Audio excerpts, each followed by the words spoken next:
ত্রয়োদশ জাতীয় সংসদ নির্বাচনে রাজনীতি ও ভোটের মাঠের বড় শক্তি বিএনপিকে মোকাবেলায় বড় জোট গঠনে তৎপর জামায়াতে ইসলামী। বেশ কিছু সুনির্দিষ্ট লক্ষ্য নিয়ে চলছে এই জোট গঠনের প্রক্রিয়া।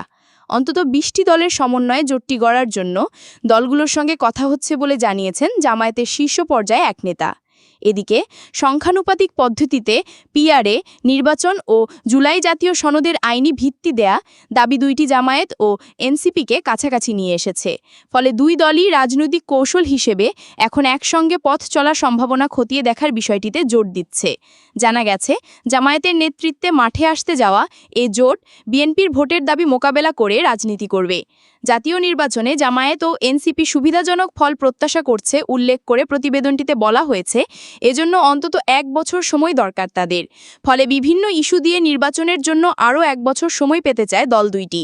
এছাড়া ভোট বিরোধী জোটে সব ধর্মভিত্তিক দল, নাগরিক ঐক্য, এবি পার্টি ও গণ অধিকার পরিষদ সহ আরও বেশ কয়েকটি দলকে অন্তর্ভুক্ত করার পরিকল্পনা রয়েছে।